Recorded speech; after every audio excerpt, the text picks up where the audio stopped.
चलो कहाँ तक पढ़े थे कल? एक्सीलरेशन तक पढ़े थे ना, एक्सीलरेशन ड्यू टू ग्रेविटी। अभी देखो relation between small g and capital G, relation between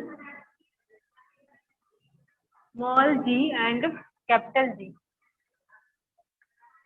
IMP है ना, क्वेश्चन आएगा एग्जाम में, आता है। देखो स्मॉल जी क्या होता है, यहाँ पे ये होता है ग्रेविटी, जिसकी वैल्यू कितनी होती है 9.81 मीटर पर सेकेंड का स्क्वायर। और कैपिटल जी क्या होता है, ग्रेविटेशनल कांस्टेंट, तो कैपिटल जी से रिप्रेजेंट करते हैं और वैल्यू होती है 6.67 इंटू 10⁻11 न्यूटन मीटर का स्क्वायर पर केजी का स्क्वायर, ये होता है। दोनों अलग अलग हैं, तो दोनों में रिलेशनशिप यहाँ बताना है। इसके बीच में रिलेशनशिप बताने के लिए हम लेट करेंगे कि यहाँ पे एक अर्थ है जो जिसका मास होगा कैपिटल एम और ये इसका सेंटर पॉइंट होगा ओ, ये हो जाएगा इसका रेडियस। इसके बाद इसके सरफेस पे, अर्थ के सरफेस पे एक ऑब्जेक्ट रखा है, यहाँ पे एक ऑब्जेक्ट रखा है जिसका मास होगा एम। तो वो जो ऑब्जेक्ट है वो अपना जो वेट है वो नीचे की ओर लगाता है। वेट मतलब यहाँ पे जो एम जी, वेट का फॉर्मूला हो गया W equal to M g, वो अपना वेट नीचे की ओर लगाता है। तो न्यूटन का सेकंड लॉ लगाएंगे, न्यूटन के सेकंड लॉ से ग्रेविटेशनल फोर्स का फॉर्मूला लगाएंगे। ग्रेविटेशनल फोर्स का फॉर्मूला क्या होता है, F is equal to G m1 m2 upon r का स्क्वायर। ऑब्जेक्ट का मास यहाँ पे हो गया capital M and second object का मास यहाँ पे हो गया स्मॉल m, डिवाइड बाय दोनों के बीच का डिस्टेंस ले लेंगे। यहाँ पे हम लोग ये आप इसका डिस्टेंस हो गया सेंटर एरिया से और इसका डिस्टेंस, इन दोनों के बीच का डिस्टेंस हो गया यहाँ पे r, ये हो गया आपका r। Question number 1।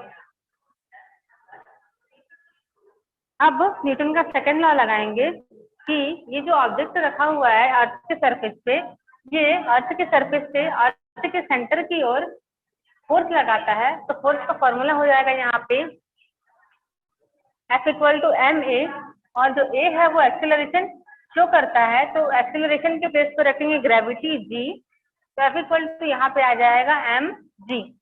Question number 2। फिर दोनों इक्वेशन को कंपेयर करेंगे, तो वो यहाँ पे लिखेंगे equation number 1 is equal to equation number 2, ये हो गया आपका value G M M upon R का square is equal to M G. तो एम से एम कैंसिल हो जाएगा, तो यहाँ पे बचेगा G is equal to G M upon R का स्क्वायर। ये निकलेगा आपका स्मॉल जी और कैपिटल जी में relationship.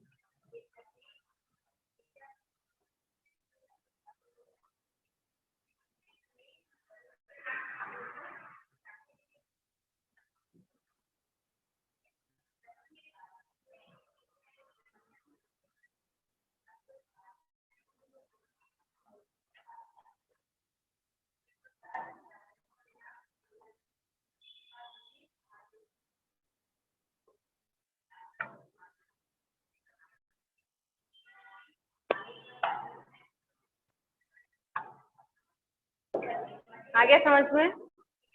Yes ma'am. Yes ma'am. Solution बहुत इजी है, 2 मिनट में बन जाएगा, ठीक है। चलो अब इसके बाद बता रही हूँ मैं variation of acceleration due to gravity.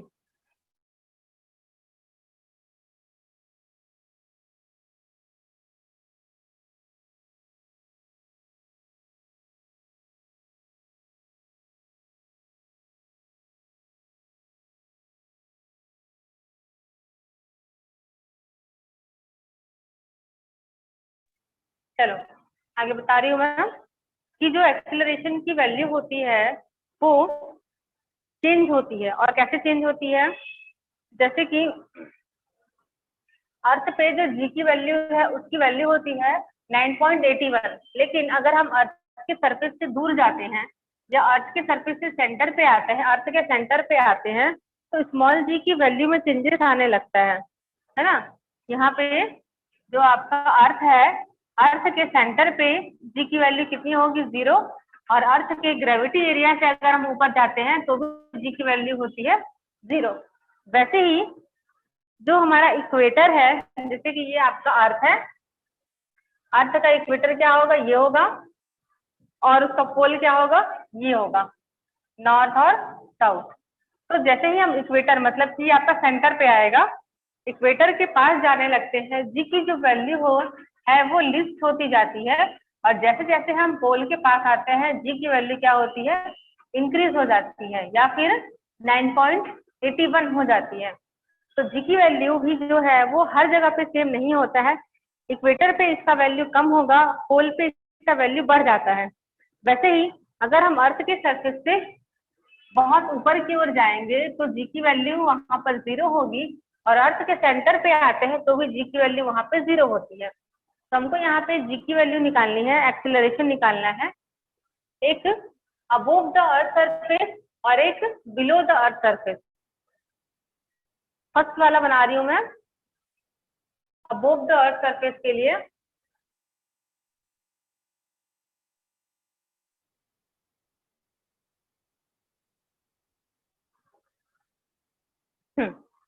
तो यहाँ पे सबसे पहले ड्रॉ बनाएंगे।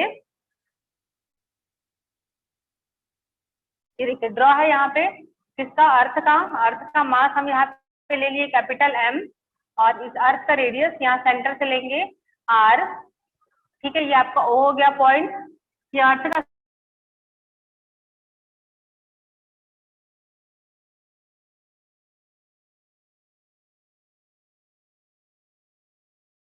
मैम आपका माइक ऑफ हो गया है।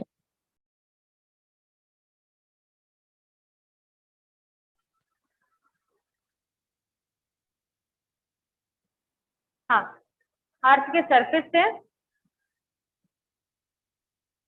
इसकी जो वैल्यू है वो हम ले लेंगे यहाँ पे स्मॉल h। तो अर्थ के सरफेस पे फॉर्मूला क्या होता है ग्रेविटी का, फॉर्मूला क्या होता है अर्थ के सरफेस पे, small g equal to gm upon r का स्क्वायर। ये हमने अभी निकाला था relationship between g and g में निकाला था। अब इसके बाद हम आएंगे कि वो जो पार्टिकल है जो अर्थ के सरफेस से h हाइट ऊपर है, तो अर्थ के सरफेस पे अगर g का फॉर्मूला gm अपॉन r का स्क्वायर है, तो अर्थ के सरफेस से ऊपर जाएंगे तो g का वैल्यू वहां पे क्या होगा, above the earth surface gravity कितना होगा, ग्रेविटी का फॉर्मूला क्या बनेगा। तो अबोव द अर्थ सरफेस के लिए हम लेंगे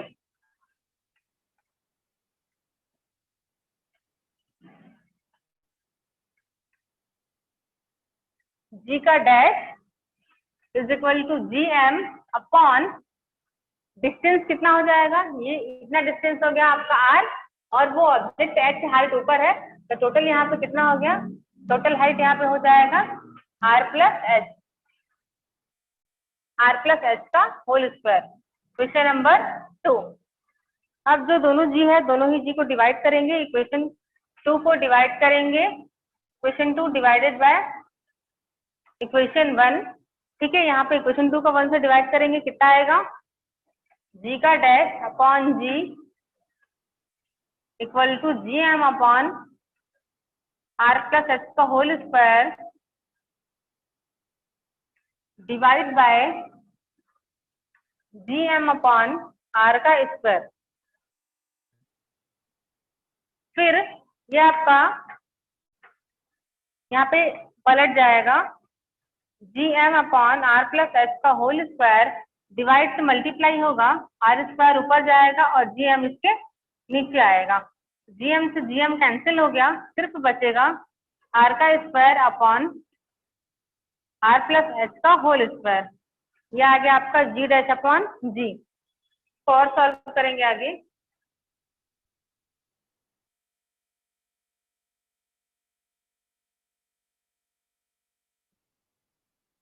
अब यहाँ से r स्क्वायर को कॉमन निकालते हैं, ठीक है, और नीचे वाले टर्म से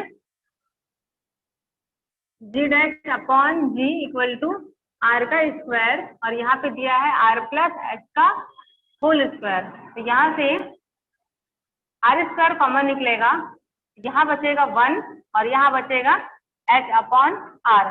तो ये और ये कैंसिल हो गया, यहाँ आ गया 1 प्लस h अपॉन आर का होल स्क्वायर, ये ऊपर जाएगा, यहाँ पे आ जाएगा आपका 1 प्लस h अपॉन आर की पावर -2, यहाँ पे +2 है, ऊपर जाके -2 हो जाएगा। बाइनोमियल थ्योरम से ये जो पावर है वो यहाँ पे आएगा, मल्टीप्लाई हो जाएगा 1 plus minus 2 h upon R, या फिर 1 माइनस 2h अपॉन आर, और यहाँ पे g डैश अपॉन g।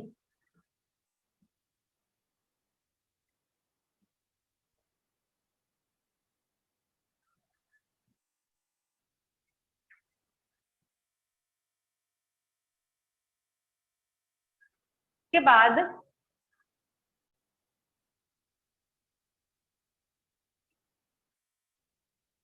इस g को मल्टीप्लाई करके इस साइड लेके जाएंगे,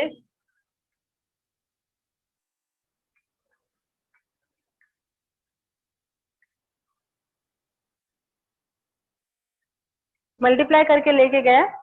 अब यहाँ पे वैल्यू रखेंगे, इफ h इक्वल टू, अगर h की वैल्यू जो हाइट जो है उस ऑब्जेक्ट की इनफाइनाइट तक जाती है, तो वहां पे उस ऑब्जेक्ट पे ग्रेविटी का क्या इफेक्ट होगा? 0 होगा। अगर वो ऑब्जेक्ट को हम अर्थ के सरफेस से बहुत ज्यादा डिस्टेंस तक लेके जाएंगे तो उस पर ग्रेविटी का इफेक्ट 0 हो जाता है। तो यहाँ पे हम वैल्यू रखेंगे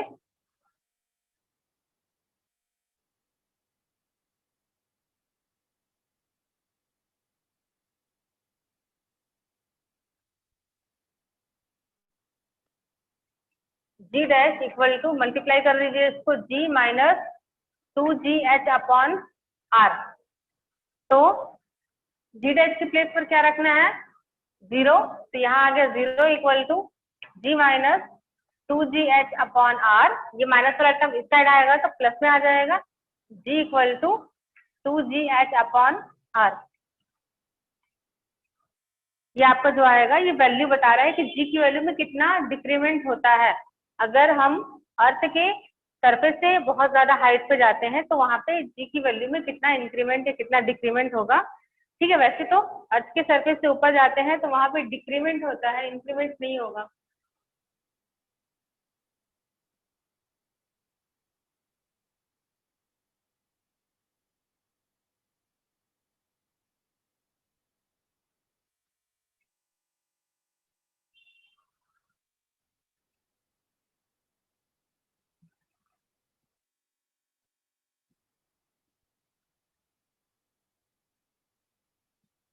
आया समझ में? सेकंड बताऊं? Yes ma'am. Yes, ma'am. Variation in the value of g with the depth below the earth surface. Earth के सरफेस से नीचे आने से क्या डिक्रीमेंट होगा? मैं इसको हाफ सॉल्व करूंगी, उसके बाद का आधा सॉल्यूशन आप लोग खुद बनाएंगे, क्योंकि लास्ट वाला सेम टू सेम है। Yes ma'am. ये बताओ कि जो हमारा अर्थ है वो कैसा है? सर्कल है या स्फीयर है? स्फीयर। Yeah. हाँ,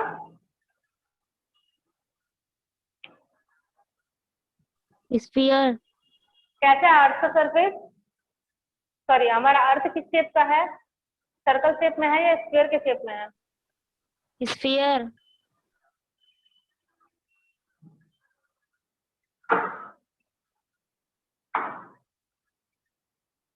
बोलो तो बताऊं आगे। मैम स्फीयर तो बोले। Ma'am, spare. Spare. अच्छा, आवाज नहीं आया था मुझे, क्या था सर? ठीक है, तो जो स्फीयर है, स्फीयर का फॉर्मूला बताओ, वॉल्यूम ऑफ स्फीयर क्या होगा? 4/3 pi r cube. 4/3? आवाज Pi कटा, r उसके बाद का बताओ। हाँ, पाई आर क्यूब। cube. हाँ, ठीक है, ठीक बताया। तो ये जो फॉर्मूला है स्फीयर का है, वॉल्यूम ऑफ स्फीयर का। देखो यहाँ पे जो हम लोग ड्रॉ बनाएंगे, दो लेयर बनाएंगे यहाँ पे। एक आपका ये लेयर होगा अर्थ का, और एक लेयर होगा अर्थ के सरफेस से जब नीचे आएंगे तो कितना नीचे आएंगे, सेंटर हो गया ये आपका, यहाँ से यहाँ तक आर हो गया, ठीक है, सॉरी यहाँ से यहाँ तक आर होगा ना, ये पूरा आपका अर्थ है। अब ये क्या है, आपका अर्थ का सरफेस है। अर्थ के सरफेस से हम लोग कितना नीचे आते हैं, इतना नीचे आते हैं, मान लो एच हाइट नीचे आते हैं, ठीक है, मतलब कि बहुत ज्यादा नीचे यहाँ बात की जा रही है। अगर हम लोग अर्थ के सरफेस से इतनी हाइट नीचे आ जाते हैं तो वहां पे ग्रेविटी का इफेक्ट कितना होगा उसको निकालेंगे। सबसे पहले देखिए ये जो आपका है टोटल रेडियस, ये आपका हो गया एच, तो यहाँ से यहाँ तक की जो वैल्यू है वो हो जाएगी आर माइनस एच।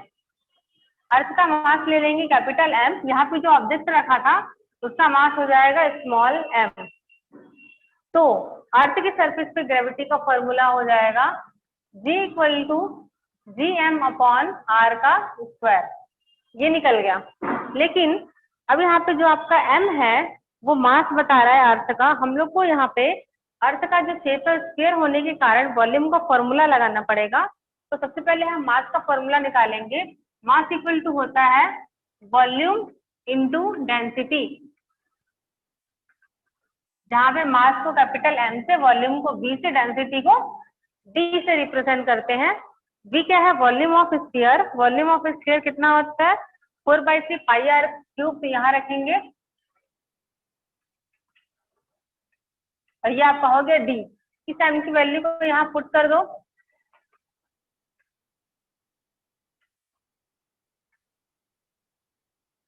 r का स्क्वायर, ये आ गया, ये से ये कैंसिल हो गया,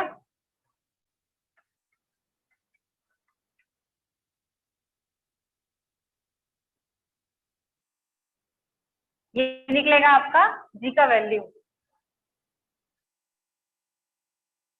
अब देखो ये निकल गया अर्थ के सरफेस के लिए ग्रेविटी। अब अर्थ के सरफेस से जब हम एच हाइट नीचे आते हैं तो उस पर क्या इफेक्ट पड़ेगा, उसके लिए हम ग्रेविटी का फॉर्मूला लेंगे G dash is equal to G M dash upon distance. क्या हो जाएगा यहाँ पे, जब नीचे आने पे नीचे आ जाते हैं तो उसका जो डिस्टेंस है वो हो जाएगा आर माइनस एच। तो यहाँ पे लिखेंगे आर माइनस एच का होल स्क्वायर। सेम एज यहाँ पे एम डैश का फॉर्मूला इस तरह से बनाएंगे। एम डैश के लिए यहाँ पे क्या बनेगा, G dash equal to G 4/3 pi R minus H का क्यूब और डी डिवाइड में आर माइनस एच का होल स्क्वायर। यहाँ पे आर माइनस एच क्यों लेंगे, क्योंकि जो डिस्टेंस है वो आर माइनस एच होगा अर्थ के सरफेस से नीचे आने पे, इसलिए यहाँ पे आर माइनस एच का क्यूब लेंगे। ये से ये कैंसिल हो गया तो बचा G dash equal to 4/3 pi R minus H G D. Equation number इसको 2 देंगे, इसको इक्वेशन नंबर 1 देंगे, फिर इसको इससे डिवाइड करेंगे और डिवाइड करने के बाद में जो जी डैश की वैल्यू है वहां पे रखेंगे 0, बिकॉज अर्थ के सरफेस से नीचे आते हैं तो वहां पे ग्रेविटी का इफेक्ट हो जाता है 0। इस तरह से वैल्यू रख देंगे तो जो सेम इक्वेशन आया था वैसे ही इक्वेशन बनेगा इसका भी सेम टू सेम, बस यहाँ पे 2 नहीं रहेगा। इसके आगे का आप खुद से सॉल्व करेंगे, मैं नोट सेंड करूंगी, समझ जाओगे उसको कैसे दिया हुआ है। Yes ma'am. Yes, ma'am. इसके बाद का जो टॉपिक है पोटेंशियल निकालना है, ग्रेविटेशनल पोटेंशियल निकालना है, इंटेंसिटी निकालना है, और उसको कल देखेंगे।